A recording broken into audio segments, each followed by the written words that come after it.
connection actually hits on multiple levels. Let's break it down just a little bit. You guys just got done with a breathwork exercise, breathwork. So you're probably right now connected to your spirit, because the spirit is air, it is movement, it is breath, it is life in a lot of ways. But there are three parts of a human, and that is our spirit, our soul, and our body. And our soul is comprised of our mind, will, and emotions, which I think is where a lot of disconnection can happen from time to time. So we're going to work on just a few things in this process of connection. So go ahead and sit up nice and tall. You're already, like I said, your energy is already so open from this last teacher, which is great. And so now that you're sitting up nice and tall, go ahead and close your eyes for a moment.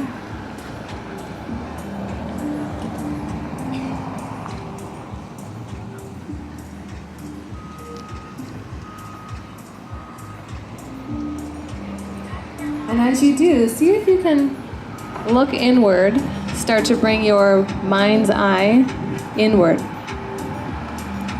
And see if you can start to perceive the three parts of you.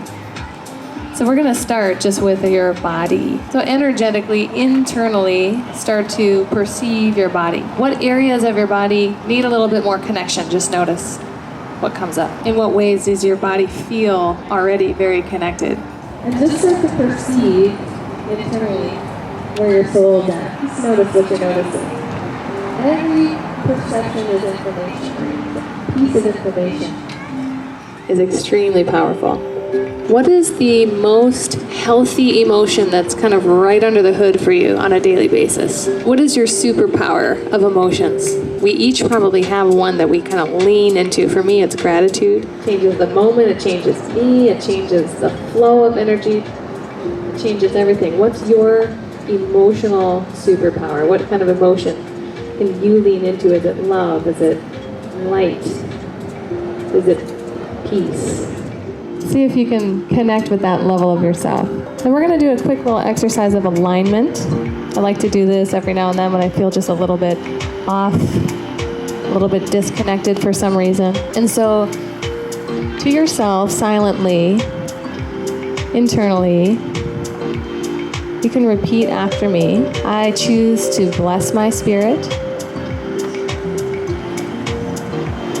And I align my spirit underneath God's spirit, or the God of my understanding, or light, or love, whatever word works best for you. I choose to align my spirit with that.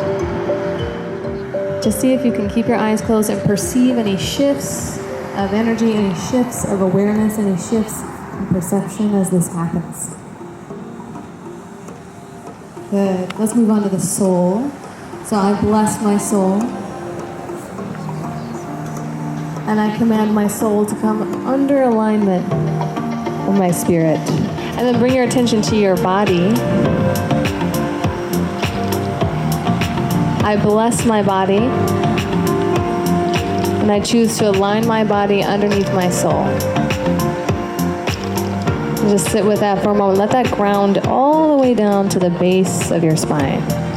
Feeling that vertical and horizontal connection going through you. Take a nice deep breath in, way down to the base of your spine.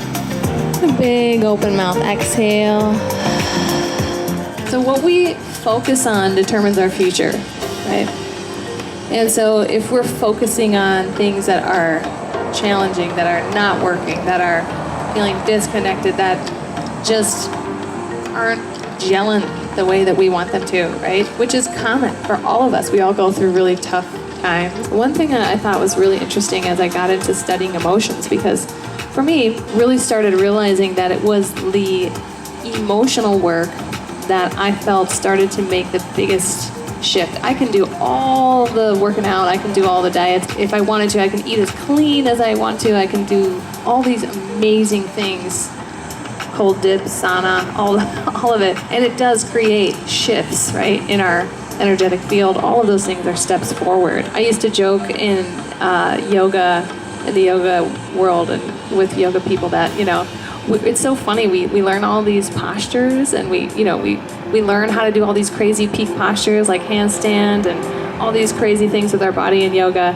And the whole point of it is not even these postures. Like, the whole point is to get to the other side of the mountain and sit in meditation and be able to be free doing that. And so I started looking more into this side of healing. And, the word yoga means to yoke or to connect.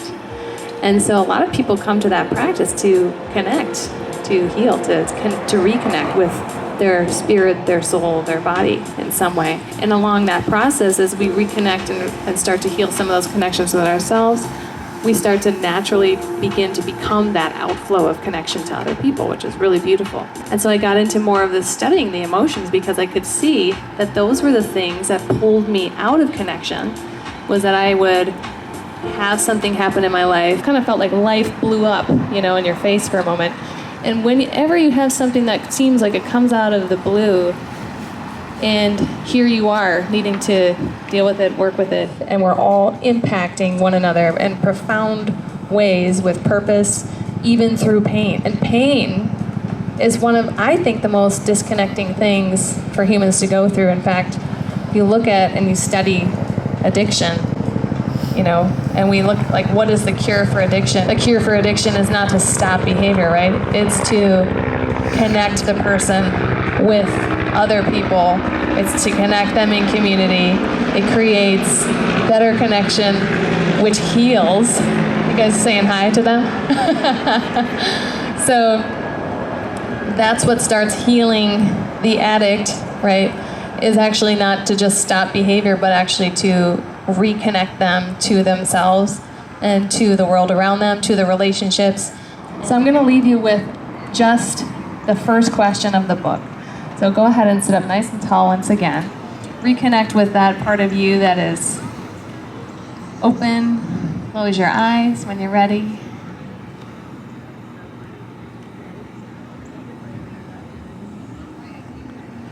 And this question kind of gets down, I think, into maybe even what your soul desires are, what your spirit wants and needs.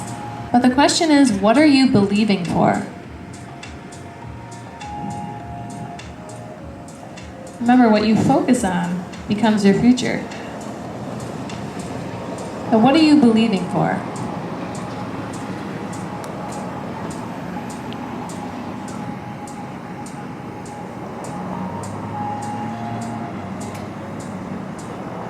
Exhale, bow your chin towards your chest, and open your eyes. Thanks, everybody. Hope you enjoyed that.